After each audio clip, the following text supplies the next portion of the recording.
എനിക്ക് കൺസെപ്റ്റ് കുറച്ചുകൂടെ ക്ലിയർ ആവുന്ന ഒരു സെൻറ്റർ വേണമായിരുന്നു.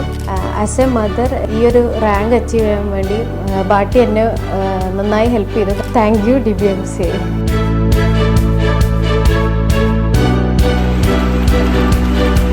ഹായ്, ഞാൻ ഡോക്ടർ റംഷിത. എഡ്യൂക്കേർ ഡെൻ്റൽ കോളേജിലെ 2015 ബാച്ചാണ്. NEET MDS 2024 454 rank ഹോൾഡറാണ്.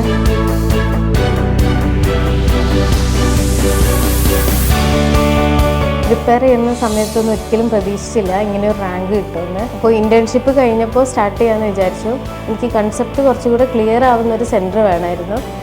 അപ്പോൾ എൻ്റെ ഫ്രണ്ടാണ് എൻ്റെ അടുത്ത് പറഞ്ഞത്, ബാട്ടിയെ പറ്റി പറഞ്ഞത്. എൻ്റെ പ്രിപ്പറേഷൻ സ്ട്രാറ്റജി എങ്ങനെയാണെന്ന് വെച്ചാൽ, ക്ലാസ് കാണും, അത് കഴിഞ്ഞിട്ട് നോട്ട് എഴുതിയെടുക്കും. പക്ഷേ തുടക്കത്തിലൊന്നും ഇത് റെഗുലറായിട്ട് നടന്നിരുന്നില്ല. പിന്നെ നോട്ട് എഴുതിയെടുക്കും. പിന്നെ ഒരു ബാട്ടിയുടെ ഒരു പോസ്റ്റ് ക്ലാസ് ടെസ്റ്റ് ഉണ്ട്, അത് അറ്റൻഡ് ചെയ്യും. അതും തുടക്കത്തിലൊന്നും റെഗുലറായിട്ട് നടന്നിരുന്നില്ല. എക്സാംസിൻ്റെ 3-4 മന്ത് ആയപ്പോൾ റെഗുലറായിട്ട് ഗ്രാൻഡ് ടെസ്റ്റ് കൊടുക്കാൻ തുടങ്ങി.